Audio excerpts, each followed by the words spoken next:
what are the misinformation, or what were the misguided information that you observed?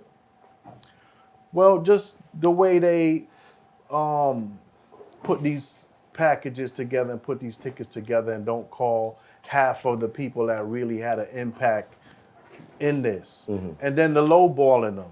You know you charging people $1,000 a ticket, but you want to pay these artists a fraction of what they even do shows for regularly.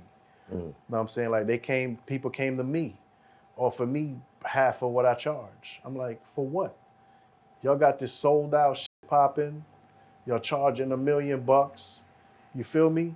And then there's, actors and performers that, maybe they was on strike or some shit. Maybe Hollywood shut down for them. So now they want to pop up on the scene. Hey, we here, it's the 50th. Get all the money we can. And then the minute the fucking strike is over, oh, we back to work. You Fuck feel me? Exactly. So there's that part too. You know what I'm saying? So I've seen people come with their back end and they money people and try to brand everything and, monopolize the genre. Are you talking about anyone specifically? I'm talking about a lot of people specifically, but I ain't gonna sit here and, be a hater or throw shade, or they know who the fuck they are. You feel me? You think it's hate to correct those people? I correct them when I see them. Okay, fair enough. You know what I'm saying?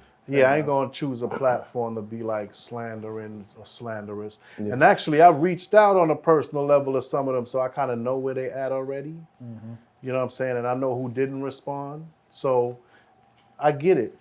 But, it ain't about airing people out. It's about letting people know what is happening and how it's happening. Right. So that there's no mystery. You feel me? Speaking of Guru, like we did before, Yeah.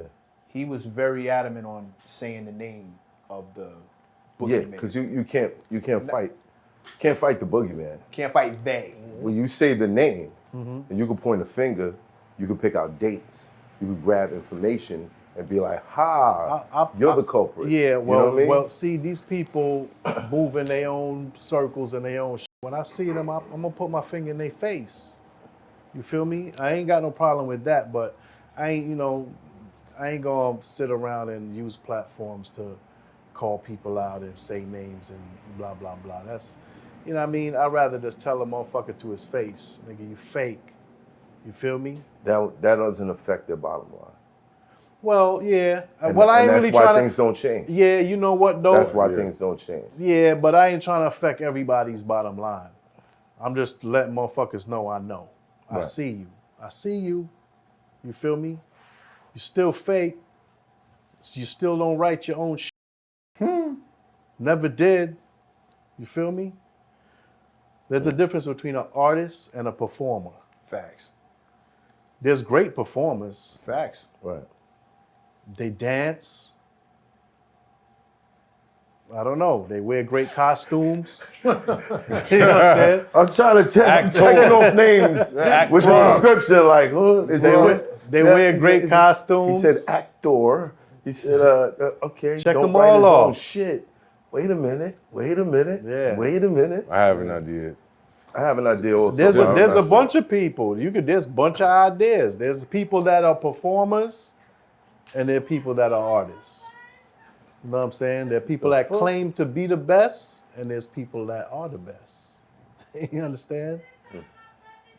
So it is what it is. They just gotta take it for what it is. Right. All right. So getting back, third album drops. Yeah. You're out of contract right now. After that was my your last obligation album is with up. them. Yeah. What are the options on the table? Well, really, it was supposed to be, what it ended up in court was they were supposed to get another album after that, 4. So instead of 6, they cut it down to 4.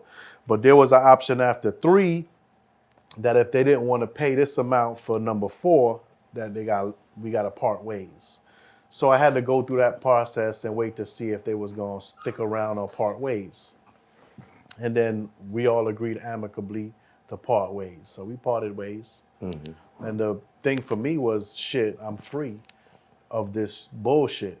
So I took my freedom and my time and my life back. You know what I'm saying?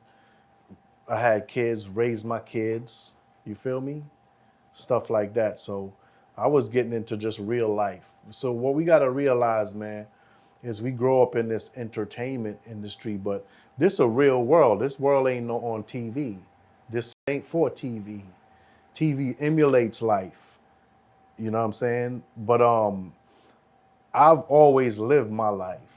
I've always took extra steps to make sure that I'm living my real life and not just out here fronting for TV or fronting for a magazine or fronting for clout. You understand? Because when I go out here and walk down the street, shit is real. My people I grew up with, it's all real. My kids, they hungry, that's real. You feel me?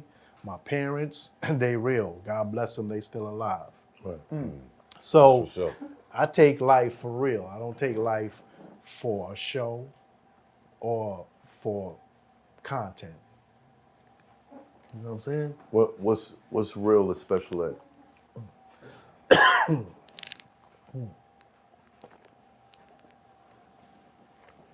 What's real is being. Hold on.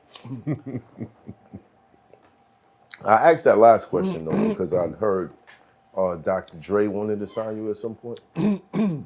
Yeah. I flew out to LA.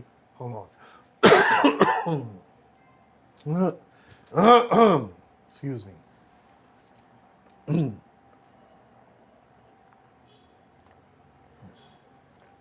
Yeah, I flew out to LA and I stayed about 3 months out there.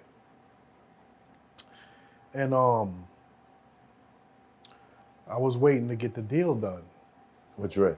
Yeah. He had just started Aftermath. And he was going through his, I guess, trials and tribulations of getting that up and running. And my daughter's birthday, that's real. My daughter's birthday was coming up, and I wanted to go back home to see her. And I remember now I made a mistake.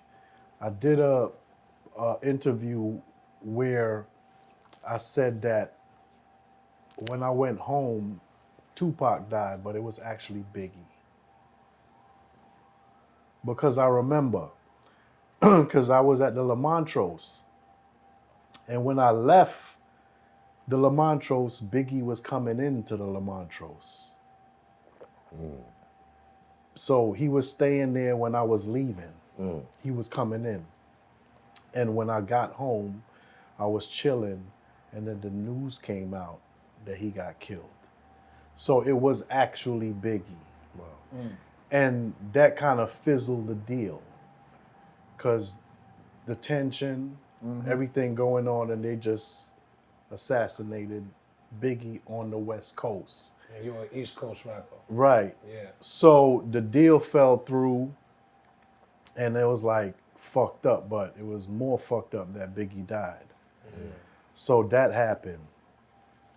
And you know, that was my experience with that. But I can say that I don't know how long after, but I ended up moving to LA. Bought a house out there in Burbank. And I was living in LA for like 3 years. You like it out there? Yeah, it was nice, but it was different. Right. It was different in terms of I didn't have family. I had, you know, people that I associated with, but family is important. Did you even still want to rap at that point? Like I hear a lot of, I'm done with it. I'm like enough. I don't even listen to it anymore. Right. At that point of the Dr. Dre deal, did you still want to rap, or was it when the deal fizzled? It was like, all right, I'm good. Well,